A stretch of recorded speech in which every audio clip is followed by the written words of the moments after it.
Sean Padula saved the day for Ole Miss. Buzzer beating three-pointer. It's March, man.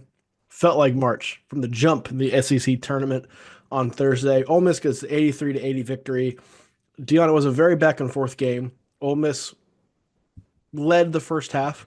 Arkansas stormed back, made a huge run, looked like they were going to take control, and then Ole Miss fought back. And then we had the back and forth down the stretch. It was a very fun game. Other than Sean Padula's three at the end, what allowed Ole Miss to win this game in your mind?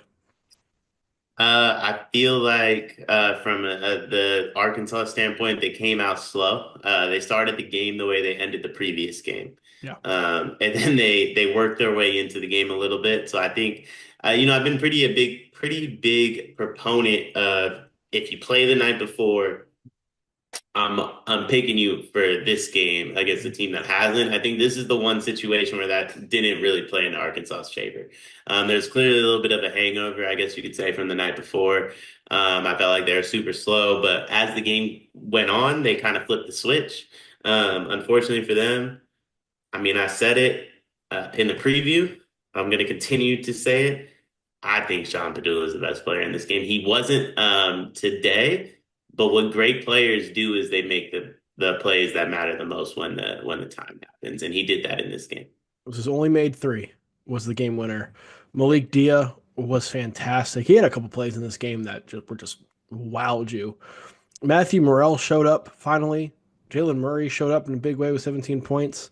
Dre Davis had some really good defense late I in the mean, game too. Morel's crazy. Morrell hit a couple shots late that were just like, oh, okay.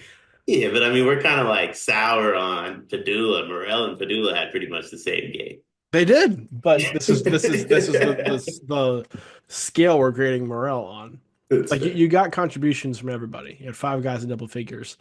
That happens for Ole Miss. This is an Ole Miss team that can make second weekend, Yeah, right? yeah. That's a different story. The Arkansas is a big issue.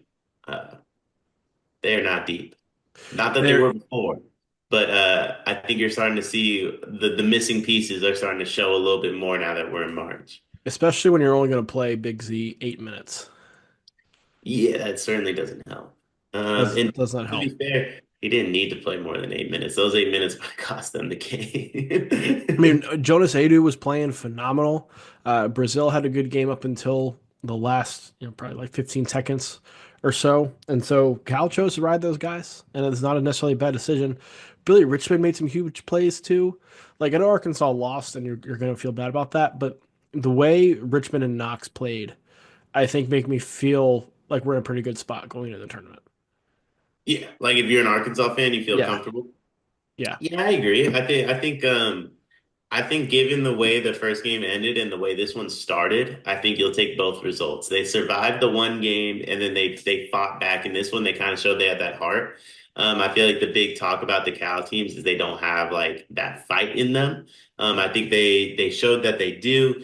You're getting contributions from guys you weren't expecting to get contributions from with a Billy Richmond. Um, but listen, they got a Wagner problem. The Wagner family has cost Calipari a lot in March. Let's just call a spade a spade. The Wagner family's cost Cal a lot in March. And DJ on a lesser scale might do the same. He's gonna have to get it together a little bit if Arkansas wants to make a run. I did a route report on him earlier in the season because when he plays well, Arkansas is awesome. Hmm. When he doesn't, it's when they lose.